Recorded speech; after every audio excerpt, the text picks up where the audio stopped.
자, 그러니까 제가 뭐 도와드릴게요. 가장 쉬운 게 몰라라는 선문답이 있어요. 이게 벽암록 첫 번째 선문답입니다. 달마가 양무제를 만났는데 양무제가 당신 누구요? 그랬어요. 당신 누구요? 하니까 달마가 뭐라고 했겠습니까? 몰라요. 그래서 몰라요. 요게 사실 이게 첫 번째 화두예요. 벽암록 첫 번째 화두, 100개 화두 중에 요것만 아시면 자기 본래 모습을 알 수 있습니다.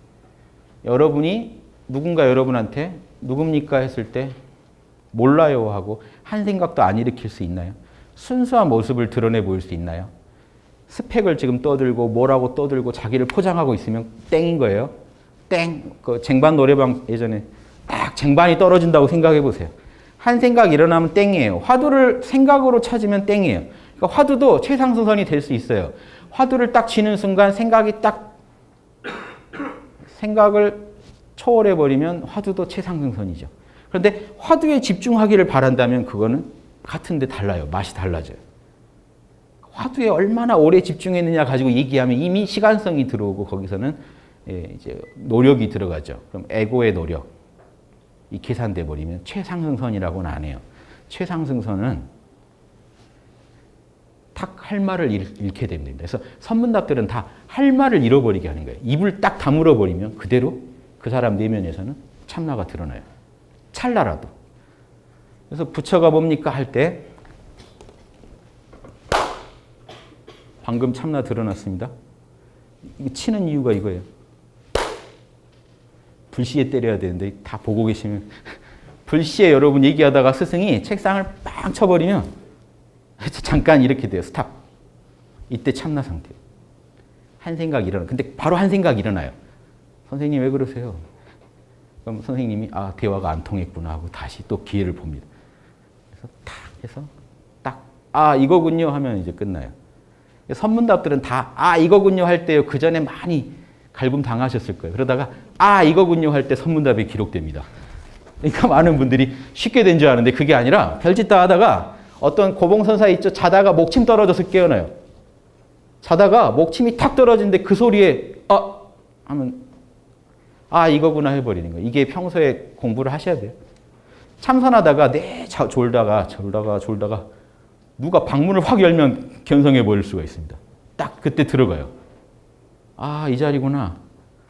이런 거예요. 이게 선이라는 게. 그래서 선은 한 방에 갈 수 있는데 요 얘기를 하는 거예요.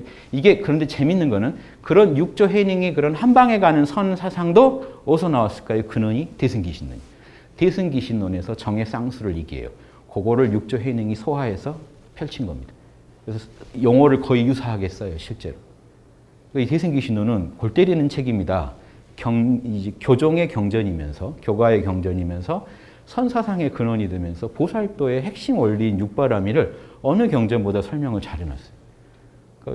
이거 좀 참고하시면 이거 대박이겠죠. 그래서 제가 꼭 보셔야 될 거 제가 다 읽어드릴 거예요. 지금 시간이 여유가 있어서 이제 여유 좀 부렸는데, 자 지금 이제 대승기신으로 들어가는데 구체적으로 들어가기 전에 한번 정리해 볼게요. 우리 마음 안에 그런 육바라밀의 종자가 있다. 이거를 서양에서는 로고스나 이데아라고 부른다. 불교에서는 다르마라고 한다.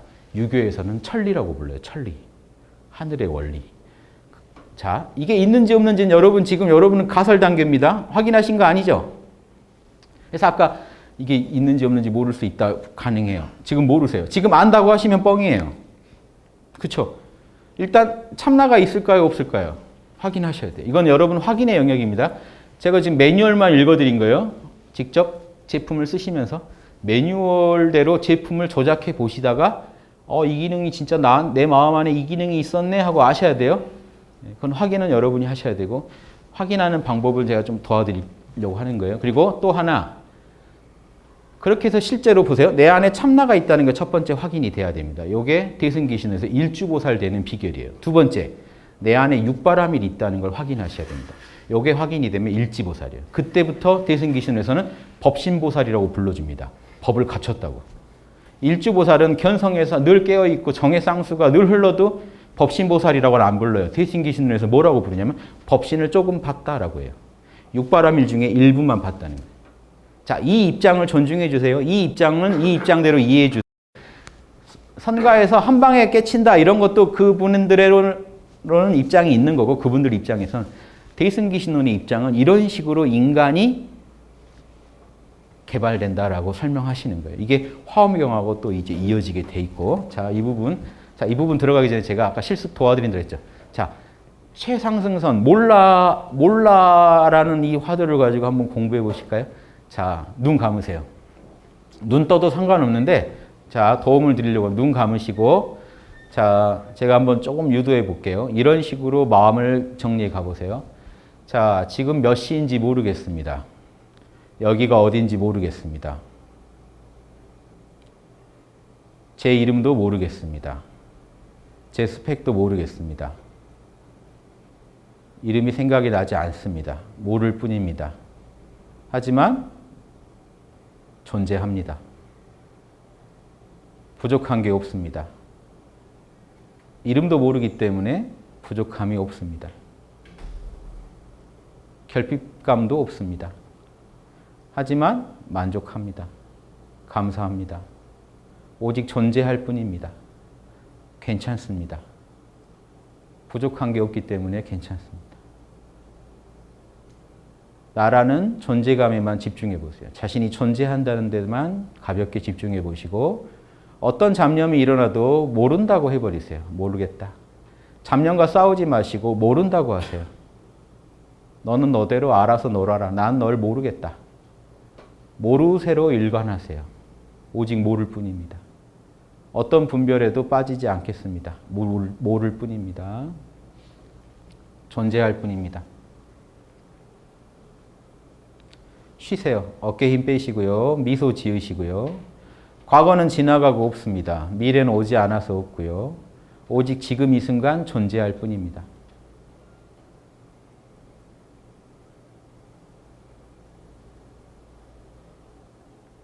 부족한 게 없습니다. 잡념과 싸우지 않습니다. 모릅니다. 괜찮습니다. 일체를 받아들이시고 또 일체를 내려놓으세요. 모릅니다. 괜찮습니다.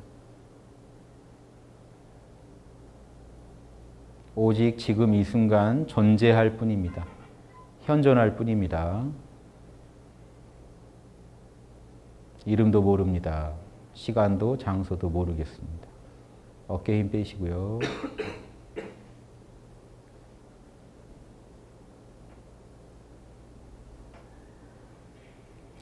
여러분은 존재합니다. 알아차리고 있습니다. 그리고 그 자체로 만족해하고 있습니다. 부족한 것은 없습니다.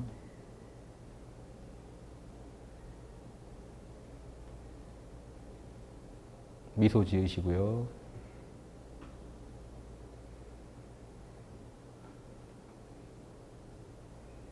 자, 저를 보시죠. 잘 하십니다. 이 짓을요, 5분만 하시면요, 팔다리도 없어집니다. 실제로. 자기가 존재만 합니다. 그 존재 상태가 시공을 초월한 참나라고 하는 거예요. 이게 뭐라고 하지 마시고 그 체험을 예전 어른들이 참나라고 한 거예요. 그래서 이게 처음엔 약합니다. 처음에는 좀 편하긴 한데 이게 뭐라고 한데 자꾸 그런 마음도 내려놓고 또 그 자리에 집중하시다 보면요. 또렷해집니다. 이게 하는 게 오실 거예요. 그런데 지금 상으로 참나를 찾아요. 보통 참나를 찾으시라 그러면 자기가 어디서 들은 얘기가 있어요. 참나는 이래야 되고 저래야 돼. 그게 아니라 진짜 참나를 찾는다는 거, 모든 걸 내려놓는 거예요. 무소유라는 게요. 무소유한다고 자꾸 자기 세간 살림들 버리는 게 아니라 무소유는요. 마음에서 살불살조의 마음으로 몰라하고 내려놓는, 몰라가 무소유예요. 몰라를 만나면요. 다 어떤 번뇌도 다 날아가 버립니다. 왜? 몰라, 난 관심 없어라는 말 한마디예요. 몰라만 잘하면 이게 염라대왕도 어쩔 수 없다는 말이 있는데 그게 선하시는, 모른다 해버리면요. 내가 그 이원성이 안 빠진다는 거예요. A냐 B냐 하면 빠지는데요. 몰라 하고 통으로 날려버리는 겁니다. 난 애초에 관심이 없어. 내 이름 관심 없어. 일체 한 물건도 받아들이지 않으면 그 자리가 깨끗하게 순수한 알아차림 상태가 됩니다. 요건 꼭 체험하셔서, 그래서 이제 실제로 체험하시고 나서 그럼 내가 명상할 때만 이러면 장애가 있지 않냐? 그럼 평소에 남하고 싸울 때, 남하고 시비 분별 일으킬 때도 그 자리가 있느냐 하고 늘 찾아보시면 찾다 보면 명상을 하건 나와서 움직이건 남하고 얘기하건 그 자리가 항상 현존하고 있다는 거를 실감나게 자각하실 때가 와요. 그거를 이제 확철대오 했다고 하는 거예요. 아, 나는 이제 여기를 벗어날 수가 없구나 하는 걸 알게 돼요. 실제로 그래요. 여러분의 존재감이 순수 알아차림이에요. 미리 말씀드리면 존재감 자체가. 여러분 생각도 일으켜요. 그럼 생각을 알아차리는 자가 있어요. 그럼 생각은 사라져요. 일어났다 사라집니다. 감정이 일어났다 사라져요. 별게 다 일어났다 사라지는데 그 알아차리는 자가 있어요. 이 자리는 이 대상과 얽혀서 알아차릴 때는 후천적인 아르마리가 되는데 대상 치워버리고 나면 이 자체만으로는 공적 영지입니다. 그래서 평소에 일 없을 때 육근이 작용하지 않을 때는 방금처럼 일체를 모른다고 하고 쉬시면 되고, 일이 생겼을 때는요, 그 모르는 마음을 가지고 다른 잡념들을 모른다고 하고 내가 집중해야 할 일에 딱 마음을 모아서 육바라밀대로 그 일을 처리하는 데만 집중하시면 이게 이제 자유자재가 됩니다. 그 얘기가 제가 왜 이 얘기를 드리냐면 유교, 선비, 동학, 원불교도 다 저 수행법 들고 나온 거예요. 그런데 불교적으로는 그 근원이 어디 있을까요? 불교로 타고 들어가면 대승기신론에 이게 나와요. 그래서 미리 말씀드렸던 겁니다. 자, 대승기신론의 수행 체계가 이래요. 보살은, 이게 다른 거는요, 어려우니까 얘기 안 하고요. 보살은 오행을 닦아야 된다. 근데 오행이 사실은 육행이에요. 보시, 지계, 인욕, 정진, 지관. 지관에 선정과 지혜가 같이 들어가 버렸죠. 그러니까 지금 오행이라고 하는데 사실은 육행이죠. 저 때는 바람일이라고 안 불러요. 자, 저 때는 억지로 참고 유혹이 느껴지는데 억지로 계율 지키고 이런 것도 다 포함하니까 바람일이라고는 안 해요. 보시, 주기 싫은데 남한테 줘야 되고, 그래서 이렇게 하고 다니다가 좋은 습관 들이기입니다. 처음에 이 오행은. 그러다가 오행을 닦다가, 자, 말씀 안 드릴 수가 없네. 신성치 발심이라는 거 얻을 때는 저 때가 도노할 때예요. 도노를 하면 대승기신론에서 저렇게 오행을 닦는 과정에서 지관수행을 하죠. 지관수행이 되게 핵심입니다. 선정과 지혜를 닦다가 정해쌍수가 돼버려요. 참나가 각성되면서 자연히 선정과 지혜가 흘러요. 참나는 본래 고요하니까 선정이고, 참나는 본래 지혜로우니까 자명하니까 지혜죠. 육바라밀이 다는 안 나오는데 고요함과 자명함을 얻어버리면 신성치 발심이라고 합니다. 믿음이 성취됐다. 그 전에는 믿고만 있다가 이제는 믿음이 성취됐다. 자기 있게 됐다는 거예요. 공부가 어느 정도 자기 있게 됐다. 그런데 그 다음에요, 해행발심이라고, 이게 이제 참나가 늘 흐르긴 하죠. 이때가 확철대오에 유사한 상태입니다. 늘 참나가 흐르지, 일주보살이에요. 일주보살이 돼도 결국은 이해력과 실천력이 떨어진다. 내 안에 육바라밀이 들어있다는 걸 더 이해하고 육바라밀을 더 실천하는 발심을 해야 된다. 이게 일주보살 이후 과정이고, 마지막 증발심, 내 안에 육바라밀 들어있다 하는 걸 딱 증득해버리면, 그래서 이제 선정만 해도 육바라밀이 그냥 출동하면은 이때부터는 일지보살입니다. 그래서 증발심부터 법신보살이라고 부릅니다. 이 양반은 진리를 갖췄다. 원래 갖추고 있는데 일반인은 그걸 다 구현을 못하니까 덜 갖췄다고 하는 거고, 자기가 꺼내 쓸 수 있게 됐기 때문에 그때부터는 법신보살이라고 불러줍니다. 자, 요 세 가지 발심이 대승기신론에 나오고요. 그러면 일주 이전에 오행 중에 지관수행 설명을 참고해야겠죠. 육조 해능 스님이 이 수행법들을 잘 활용해서 육조 단경에서 얘기하십니다. 보세요. 지를 닦을 때 어떻게 닦을까요? 선정을 닦을 때. 그러니까 이게 지금 대승기신론이 대단한 게 다른 최상승선에 가까운 설명하신단 말이에요. 다른 기존의 대승경전들은요, 무슨 관법을 얘기하죠. 해를 그리고 관을 해라. 여러 가지 어떤 대상에 집중하는 관법을 얘기해줘요. 지금 티베트 불교요, 린포체 분들 수행할 때 대상에 집중하는 관을 합니다. 눈앞에 부처를 그리기도 하고 불상을 그리기도 하고. 자, 그런데 대승기신론 봐보세요.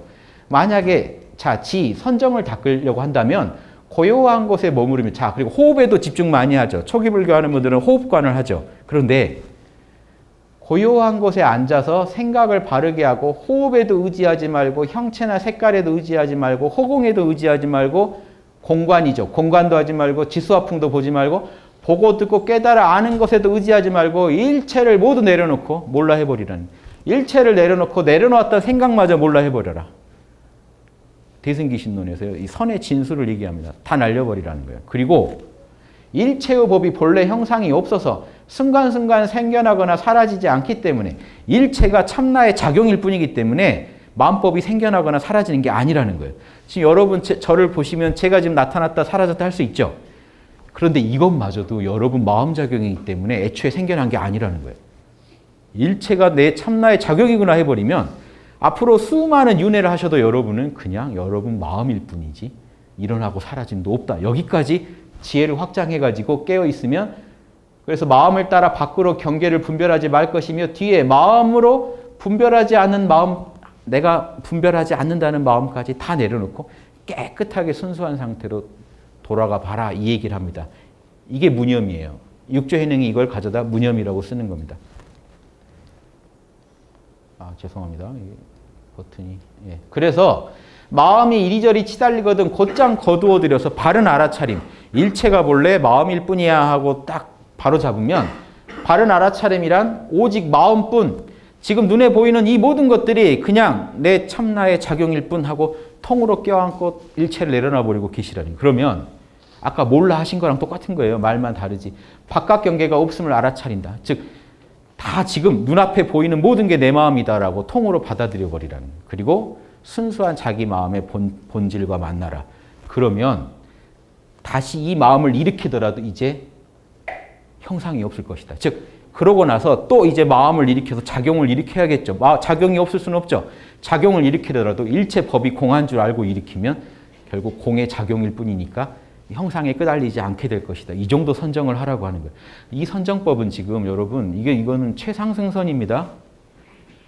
경전에서 설명된 최상승선인데 시기가 엄청 빠른 거예요. 대승기신론이 그러면 다른 후대 그 선호록들보다 그러니까 이 부분 되게 중요한 부분이에요. 자 그리고 자 그렇게 해서 만약 앉거나 일어나고 가고 오고 나가고 멈추는 모든 행위를 할 때에는 늘 방편을 알아차리며 딱 몰라 하시는 거죠. 일체를 내려놔 버리는 이 수행을 알아차리면서 순응하고 관찰하면서 오래도록 그게 자 여기서는 꼭 최상승선만이 아닌 게 이게 처음에 안 될 수도 있다. 그러니까 안 된 사람들은 꾸준히 연습하라는 얘기까지도 격려해 줍니다. 그러니까 최상승선의 도리는 얘기하되 여기 안 되는 사람은 꾸준히 노력하라. 그래서 결국 마음이 딱 안주하게 될 것이다. 마음이 딱 그 자리에 들어앉게 될 것이다. 그러면 진여 삼매에 들어가게 된다. 진여 그 자체를 체득하게 된다. 그러면 번뇌를 깊이 항복받고 믿는 마음이 자라나서 신속하게 후퇴하지 않는 경지, 뒤로 후퇴하지 않을 정도의 경지에 이르게 된다. 저게 이제 일주보살이에요. 일주보살만 되면 머무를 주자를 쓰죠. 후퇴 잘 안 한다고 해서 일주예요. 이제 참나에 들어앉았다. 이런 표현들이 지금 가능하죠. 대승기신론에서는. 자, 그런데 방금은 선정만 얘기한 거예요. 지혜 얘기가 안 돼 있잖아요. 그러면 자, 그럼 관법은 지혜 공부는 어떻게 하느냐? 보세요. 앉아서 선정에 전념할 때를 빼고는 일체의 때에 자, 이게 아까 말한 그 원불교의 무시선이나 유교의 경법이랑 다 통합니다. 앉아서 선정에 들 때는 모든 걸 내려놔 버려야 되는데 평소에는 어떻게 하라고요? 평소에 돌아다닐 때는 항상 생각을 일으켜서 육군을 써서 판단을 하라는 거예요. 응당 해야 될 것인가 하지 말아야 될 것인가 선인가 악인가를 계속해서 판단하라는 그러니까 선악을 다 내려놔라 이렇게 지도하면 안 되는 겁니다. 원래 그거는 절대계의 얘기지 현상계에서는 선과 악은 인과가 달라요. 그래서 선과 악을 반드시 응당해서 될 일과 안 될 일을 분명히 따져서 남김없이 관찰해라. 모든 일에 육바라밀의 원칙을 가지고 선과 악을 판정하고 다녀라. 이 판정을 안 하면요 중생사는 금방 썩어버립니다. 개인사도 그러지만 모여서 집단으로 벌이는 일도요 금방 잘못됩니다. 모두에게 상처만 주고 끝납니다. 요거 잘 판단하세요. 가고 머무르며 눕고 일어날 때 항상 이 지관이 함께 해야 된다. 이게 고요할 때는 어떻게 하라고요? 선정. 움직일 때는요 판단. 요게 아까 똑같죠? 지금 원불교에 있는 그 무시선도 똑같은 거예요. 고요할 때는 일심유지, 움직일 때는 육군을 쓸 때는 정의구현. 다 지금 여기랑 연결된 거예요. 지금 대승기신론과 연결돼 있다. 이게 유교 성리학에서 공부하던 거랑 원불교 동약이 닦는 수행법이랑 다 직결돼 있다는 겁니다. 그래서 이른바 비록 일체의 법의 본성은 자 얘기가 나와요. 지혜에서 선악을 따지라고 했죠. 그러면 또 이 선악에 또 너무 집착할까 봐 이른바 일체 법의 본성은 생겨나지 않음을 알아차리더라도 일체 법은 본래 생겨난 적이 없는 공이라는 걸 알면서도 동시에 일체의 인연의 화합과 선악의 과보는 절대로 없어지지 않고 무너지지 않음을 명확히 알아야 된다. 뭔 얘기죠? 현상계에서 인과를 쓸 때 이것 자체는 본래 공한 참나의 작용이란 걸 알되 동시에 선은 선대로 악은 악대로 반드시 그 과보가 남아서 없어지지 않는다는 걸 알고 무섭게 써야 된다. 설명 다 돼 있죠. 제가 뭐 보탤 말이 없습니다. 그리고 비록 인연과 선악 과보를 알아차리더라도 또 집착을 떼줍니다. 본성은 얻을 수 없음을 꼭 알아라. 본래 공한 것임을 알아라. 그 자체가 또 공의 작용임을 알라. 이 짧은 구절에서요. 할 수 있는 설명 제가 볼 땐 다 하셨다고 봐요. 지관이 서로 도와서 정의 쌍수가 이루어진다는 거죠. 서로를 버리지 않아야 되고 그렇게 갖추지 못한다면 보리의 도에는 절대 들어갈 수 없다. 그런데 지금 이 보조 진울 스님이 이 일주의 경지를 이렇게 묘사했습니다. 처음에 믿고 공부를 시작했다가 신성치가 되면 일주예요. 처음에 믿고 시작해요. 그러다가 믿음이 이제 확정되면 확신이 되면 일주보살이 들어앉았다 해서 진리에 들어앉으려면요. 믿음의 단계에서 5가지 수행을 하는 거예요. 불법을 믿고 해보는 거예요. 수행을 이것저것 해보는데 그러다가 지관 수행이 자유로이 맡길 수 있는 정도 참나를 각성하고 나면 정의 쌍수가 절로 흐르거든요. 자 보세요. 몰라해서 참나가 등장하면요. 절로 마음이 고요해집니다. 그리고 자명한 선악 판단이 쉽게 이루어집니다. 그게 이루어지면 선정과 지혜가 원만해지면 이때를 일주보살, 발심주라고 한다. 이제 저 이름이 재밌어요. 이제야 제대로 발심했다라고 말해요. 그 정도 해야 발심 좀 했다. 아직 발심한 거지 완성된 게 아니기 때문에 거기는 일주라고 하고 아직 일지라고는 안 하고 법신보살로는 안 불러요. 대승기신론 입장은 철저히 일주보살은 나와요. 법신, 견어, 소분. 법신을 작은 분량만큼만 봤다. 육바라밀을 다 보지 못했다. 신성치 발심의 얘기입니다. 자, 유교 한번 보실래요? 주자오류에 내가 한 학인에게 마음 챙김과 원리 탐구는 한 번에 잘할 수 없다고 말했다. 예컨대 원리 탐구도 조금씩 선과 악을 판정해가는 공부고 마음 챙김도 늘 마음을 깨어있게 유지하는 공부니까 이 두 개의 이 공부가 어찌 한 번에 될 수 있겠는가? 처음에는 한순간만 마음을 챙길 수 있지만 어느덧 밥 한 끼 먹는 동안 챙길 수 있고 그러다가 마음이 그러나 간혹 또 마음이 달아나지만 오래되면 자연히 마음이 늘 챙겨지고 광명해진다. 이런 거 유교 선비들이 공부했다고요. 지관 쌍수, 정의 쌍수랑 똑같은 겁니다. 자, 요거 한번 보실래요? 학자가 공부할 때 결국 학자의 지혜 탐구는 깨어있음과 지혜 탐구인데 핵심이 거경국리라고 그래요. 유교는. 거경, 깨어있음, 국리, 이치탐구. 이치탐구에서 제일 중요한 거는 옳은 것을 구하는 거다. 천하의 원리는 옳은 것과 그른 것 2가지 극단이 있다. 옳은 것은 선이고 그른 것은 악이다. 배운다는 것은 선악을 분별해서 악은 버리고 선은 하는 것이다. 이게 현상계에서는 되게 중요합니다. 이게 계율이고 이게 지혜예요. 지혜와 계율이 연결돼 있어요. 선악을 아는 건 지혜, 선은 하고 악을 안 하는 건 계율. 그리고 늘 깨어있는 건 선정. 원불교도 이 3가지로 개정예를 가르칩니다. 원불교랑 종교도 다 연결돼 있으니까 잘 아실 수 있어서 말씀드렸습니다. 자, 저 보실래요? 밑에 요것만. 초발심 보살, 일주보살은 이러한 3가지 마음을 이런 발심을 하는데 다 좋은 말이고요. 법신, 소분 견어 법신, 법신을 조금밖에 못 봤다 아직은. 그래서 법신보살로는 못 부른다. 그런데 이 정도 얻어서 확철되어 했다고 하는 분들에 대해서 대승기신론이 이렇게 비판합니다. 진여법의 본체와 본성은 텅 비고 청정하지만 한량없는 번뇌에 의해서 오염되고 더럽혀져 있어서 만약 사람이 진여를 알더라도 방편은 육바라밀입니다. 나머지 바라밀들을 써서 훈습하고 닦지 않으면 청정해지지 않아서 때가 한량없이 온갖 법에 걸쳐 두루 존재하면서 내가 하는 행사를 다 맡고 있기 때문에 일체의 선행을 다 닦아서 육바라밀을 열심히 닦아서 그걸 다스려서 그러면 진여법으로 이제 딱 개합될 때가 올 것이다. 그럼 일지보살이 되는 거예요. 일단 자 한번 보실래요? 육바라밀 제가 되게 찬양하는 게 이 구절입니다. 보세요. 자 이렇게 일주보살이 이제 참나는 알았고 참나가 내 안에 늘 현존한다는 걸 알았어요. 그럼 어떻게 공부해야 되죠? 내 참나의 속성을 더 이해하면서 현상계에서 선을 더 하고 다니려면 보살도를 제대로 하려면 아직 스킬이 좀 부족해요. 중생을 구제하려고 보면 판단이 잘 안 서요. 여러분이 아무리 견성해서 참나각성을 해도 중생들이 온갖 사연을 들고 와서 도와주세요 그러면 막 땅문서 들고 와서 도와달라고 그러면 이게 뭔 말을 해줘야 될지부터 암담합니다. 그거를 하나하나 풀어가는 게 결국은 답을 밖에서 찾으시면 안 돼요.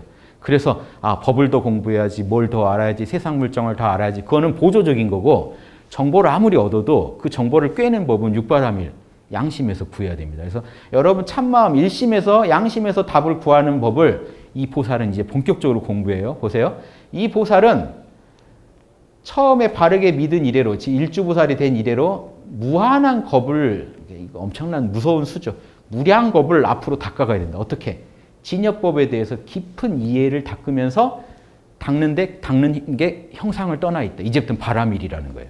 이제는 억지로 바라밀을 하는 게 아니라 참나가 내 불성이 그렇게 생겨 먹어서 내가 따라서 응해주는 거예요. 즉 나와 남이 둘이 아닌 것 같아서 남한테 베푸는 거예요. 단순히 체면 때문에 남한테 뭘 주고 기부하는 게 아니라 인증샷 찍으려고 기부하는 게 아니라 나와 남이 둘이 아닌 그 마음에서 탁 베푸는 거예요. 일체유심조, 법공을 깨달은 입장에서 베풀 수 있는 힘이 생기죠. 이제 견성은 했으니까. 초견성은 했으니까. 자, 그래서 보실래요? 육바라밀에 대한 제일 탁월한 설명입니다. 법성이 보세요. 이 본체, 예전에 말씀드렸죠, 아까? 본체 안에는 이런 형상들이 들어있다. 이거를 법성이라고 부릅니다. 지금 내 진여법 안에는 그런 성질이 있다는 거예요. 어떤 성질이 있어요? 진여법의 본성이 탐욕이 없음을 본체로 삼기 때문에 내가 법성에 순응하여 보시바라밀을 닦으며, 저게 완벽한 보시바라밀 닦는 법입니다. 참나 이미 견성은 해야겠죠. 견성한 뒤로 내 본성 자리에서 탐욕이 없다는 걸 확인하고 따라서 나도 법성에 순응해서 천리를 따라서 유교식으로는 보시바라밀을 닦아야겠다. 이렇게 공부를 하기 시작합니다. 이래서 해행발심이라고 하는 거예요. 이해하고 닦아요. 그런데 이때의 닦음은요. 닦아도 닦음이 없는 거예요. 왜냐? 보세요. 내가 억지로 보시를 하면은 그건 내가 만든 작품이죠. 근데 저거는요. 불성이 보시를 하는 거를 에고가 거둔 것뿐이에요. 그러니까 이게 거들어서 바라밀을 하는 거지 내 힘으로 한 게 아니니까 닦아도 닦음이 없는 닦음이라고 하는 거예요. 내가 분명히 닦은 건 맞는데, 자, 보시바라밀을 못 하다가 하게 된 거는 뭔가 닦였다는 건 맞는데, 내가 잘나서 내 힘으로 한 게 아니라 불성이 원래 보시바라밀을 하려는 거를 내가 도와서 이룬 것 뿐이에요. 불성에 원래 탐욕이 없으니까 그게 가능했던 거죠. 그래서 이건 내가 한 게 아니에요. 이게 기독교식으로 가면 하느님이 내 안에서 역사하신다, 이런 비슷한 말이 되는 거예요. 사실은 법성에 순응하여 보시바라밀을 닦으며. 그런데 이 닦음은 무수지수라고 수신결에서 닦음 없는 닦음이라고 하는 이유가 내가 잘나서 한 게 아니라 법성이 원래 그렇게 생겨 먹어서 한 거예요. 자, 법성이 오염되지 않아서 오욕의 허물에서 벗어나 있다는 걸 이해해서 그 법성에 순응해서 지게바라밀을 닦으며, 법성에는 본래 고뇌가 없어서 성냄과 본내가 없다는 걸 이해했기 때문에 이해하고 순응해서 인욕바라밀을 닦으며, 법성에는 나태함이 없기 때문에 그걸 순응해서 정진바라밀을 닦으며. 왜 정진바라밀을 해야 되나요? 법성이 그렇게 생겨 먹어서예요. 본성이 그렇게 생겨 먹어서. 왜 선정을 해야 되나요? 법성이 본래 안정되어 있어서 어지럽지 산란하지 않기 때문에. 왜 지혜바라밀, 반야바라밀을 닦아야 되나요? 법성이 본래 광명하여 어둠에서 벗어나 있기 때문에, 무지에서 벗어나 있기 때문에, 광명함이기 때문에 너는 현상계에서도 모르는 게 없어야 된다는 거예요. 이걸 다 구현하긴 힘들죠. 그러니까 보살의 레벨이 나오는 거예요. 이걸 한꺼번에 다 구현할 수가 없고, 법성에 대해서 이해하고 닦는 만큼 도노 이후 점수를 하는 만큼 이제 보살의 레벨이 올라가는 겁니다. 이게 대승기신론의 체계라는 거예요. 제가 만들어낸 게 아닙니다. 대승기신론에서 이렇게 주장한 거죠. 자, 그러니까 이제 다시 보세요. 본성 안에 탐욕이 없으니 보시바라밀을 닦고, 그래서 해보는 거예요. 자꾸 해가지고 습관화해야 되는 거예요. 습관화해야 여러분 뇌에서 실제로 과학적으로도 자꾸 그 짓을 해야 신경회로가요. 그 짓에, 그 행동에 최적화가 됩니다. 그러니까 한 달 동안 열심히 하면 최적화가 되면 눈 감고도 해요. 그러다가 한 달 쉬었다 다시 하면 버벅거려요. 왜? 신경회로가 한 달 동안 또 다른 일 하는데 최적화돼 있다 다시 와야 되거든요. 근데 한번 했던 일은 또 금방 최적화됩니다. 이게 카르마예요, 일종의. 그래서 자, 육바라밀을 왜 견성만 하면 되지 왜 육바라밀 따로 닦느냐? 견성을 해도요, 육바라밀이 내 신경회로에 최적화돼 있지 않으면요, 보시가 안 나옵니다, 잘. 그러니까 자꾸 견성해서 안으로 들어가 버리려고 하지, 밖으로 중생과 소통하고 중생과 더불어 잘 살아간다는 건요. 또 이 부분에 대해서 인과를 우리가 자꾸 쌓아야 돼요. 그 부분을 이기죠. 그래서 견성한 사람이 또 무량겁을 닦아가면 분명히 닦으면 닦음인데 과보를 만들어가는 건데 좋은 과보를. 근데 그게 결국 들어가 보면 본래 공한 불성의 근거에서 닦고 있기 때문에 저거는 닦음 없는 닦음이다 이거예요. 내 힘으로 하는 닦음이 아니고 여러분의 에고, 자아는 거들 뿐 본래 불성이 하는 일이다. 그래서 자 보세요. 마지막입니다. 도를 증득하는 발심. 마지막 이제 그 육바라밀을 온전히 내 안에 육바라밀이 갖춰져 있다는 걸 깨달은 그런 존재는 일지인 정심지부터 십지, 보살, 구경지까지 이르게 되는데 이 양반들은 뭘 증득하는 거냐? 그냥 진여 자리. 본체와 형상과 작용이 갖춰진 본래의 진여 자리를 그냥 있는 그대로 증득할 뿐이다. 뭘 만든 게 아니다. 여러분이 아무리 좋은 선행을 닦아도 만든 게 아니라 원래 내면에 있는 선행을 드러낸 것뿐이라는 거예요. 선을. 자, 그런 입장이고요. 그래서 결국에 증득하는 거는 진여의 지혜일 뿐이니 그걸 법신이라고 부른다. 그래서 이때부터는 법신보살이라고 하는 겁니다. 일지부터는. 자, 이것도 한번 알아두시면 재밌잖아요. 대승기신론의 이런 인격을 개발한 단계가 이건 되게 보편적으로 이런 모든 교육에서 활용될 수 있고 모든 철학적 입장과요 다 통해요. 그걸 말씀드린 겁니다, 제가. 그래서 실제로 이제 티베트 불교에서는 이걸 되게 중시합니다. 구일체 묘상공이라고. 일체의 묘한 형상을 다 갖추고 있는 공이다. 이게 티베트 쪽엔 대승경전에서 더 막 잡다한 대승경전들을 공부해요. 우리나라에서 잘 안 보는 것까지. 거기에 주로 쓰이는 용어가 구일체 묘상공이에요. 이걸 증득하면 일지입니다. 그냥 텅 빈 청정함의 공을 증득하면 일주보살. 그러니까 여러분 우리가 화두를 깨쳤다고 해도 텅 빈 그 자리 정해쌍수 이 정도 알면 일주고요. 거기에 온갖 신묘한 형상이 다 들어있어까지 알게 되고 알고 내가 그거 꺼내서 쓸 수 있어 하면 일지보살인 겁니다. 그래서 그 안에 뭐가 들어있냐? 저 육바라밀의 요소가 들어있다. 그래서 실제로 그 티베트 달라이라마 그런 존자님이 강의하시는 걸 들으면요. 구일체 묘상공을 설명할 때 그러니까 대승경을 읽어주시는 거죠. 그때 제가 들었거든요. 뭐라고 하냐면 저 일지보살은 선정에 들었을 때 보시를 여의지 않으며 선정에 들 때 지게를 여의지 않으며 선정에 들 때 인욕을 여의지 않으며 이런 식으로 설명해요.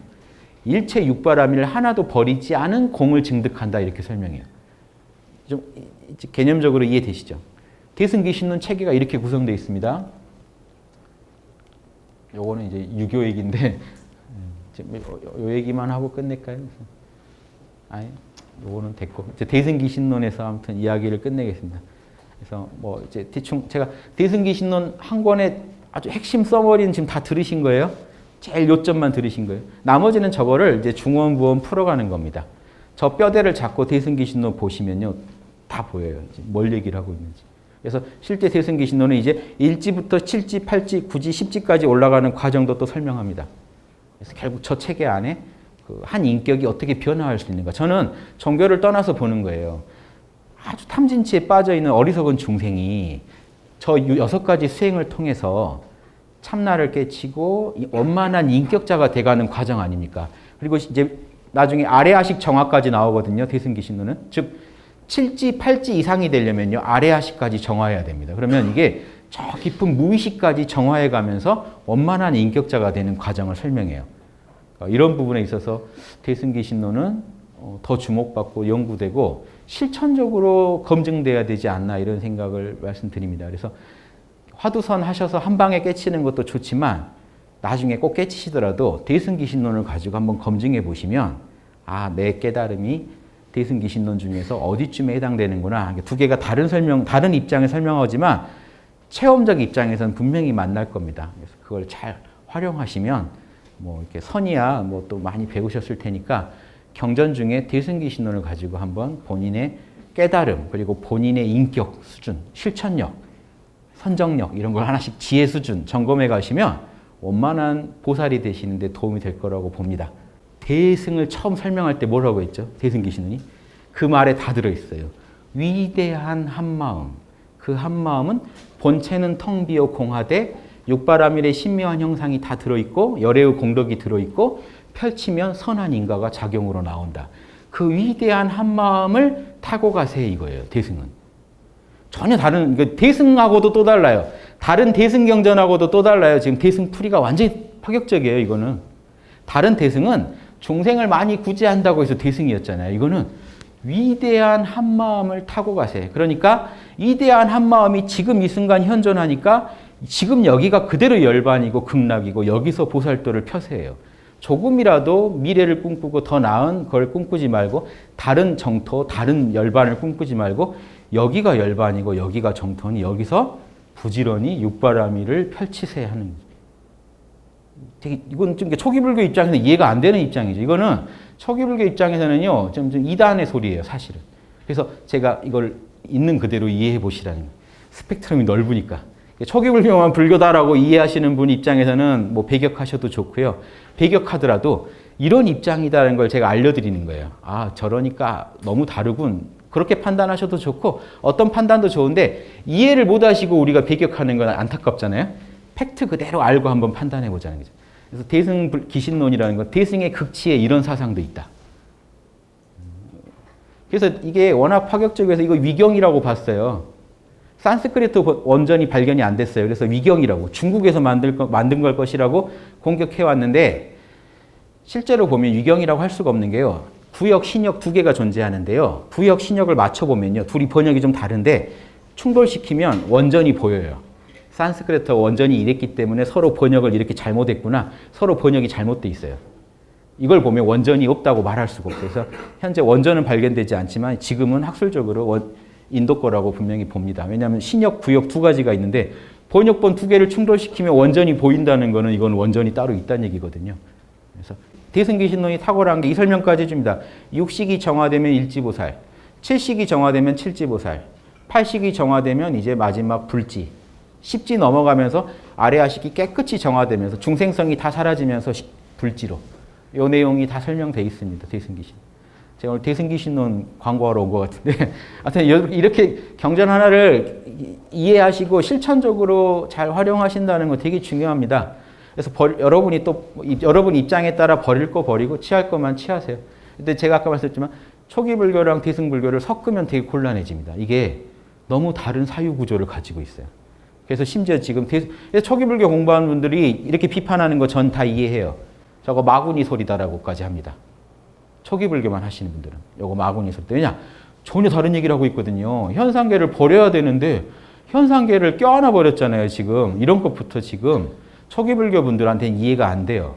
그래서 그거 다 공감합니다. 그러니까 그 입장은 제가 존중합니다. 다만 이 입장을 있는 그대로 이해하신다는 게 되게 중요합니다.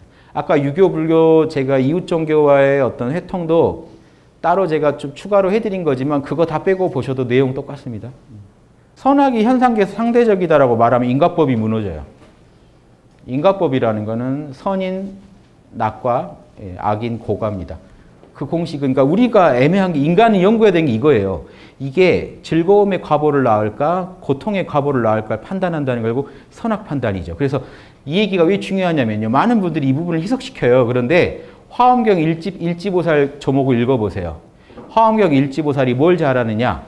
응당해야 될 일과 응당하지 말아야 할 일을 잘 판단한다. 이렇게 똑같은 내용이 화엄경에도 나옵니다. 화엄경 10지품에서 일지보살 조목을 읽어보세요. 화엄경 일지보살이 얻는 지혜에 정확하게 대승기신론에 나오는 그 지혜가 나와요. 세간사 모든 일에 대해서 해야 될 일과 하지 말아야 될 일을 파악하되 이것까지 파악하라고 돼요. 설명이 더 자세해요. 타이밍, 상대방의 금기, 자신의 역량 이것까지 다 감안해서 해야 될 일과 하지 말아야 할 일을 정확히 파악하라. 그래야만 좋은 과보가 나오거든요. 그러니까 보살도라는 건요. 이것만 제가 말씀드릴게요. 보살도라는 건요. 현상계 최고 전문가입니다. 양심 전문가. 중생들이 판단 못하는 모든 애정남 있죠. 애정남. 애매한 걸 정해주는 남자 예전에 개코네. 현상계에서 아리까리한 모든 거를 보살한테 들고 가면 보살은 판단해줘야 돼요. 이렇게 하십시오. 이렇게. 지금 이거 자명하세요? 찜찜하지 않으세요? 탁탁탁 쳐서 육바라밀 원칙 가지고 딱 자명하게 밝혀줘야 중생은 길이 보여요. 이 길을 제시 못하면 리더라고 못하면 리더는 반드시 올바른 비전을 제시해야 되고 순간순간 올바른 판단을 할 줄 알아야 돼요. 그 전체 중생을 살릴 수 있는 판단. 그게 선악이에요. 그래서 선악을 무시하라 이런 가르침이 많이 저는 불교계에서 이루어지는 걸 아는데 저는 깜짝 놀라는 게 대승기신론 화엄경에서는 철두철미하게 선악 얘기만 합니다. 응작, 불응작. 응당해서 될 일, 불응작. 절대로 하면 안 될 짓. 요거 구분하셔야 돼요. 이게 제가 아까 말씀드렸죠.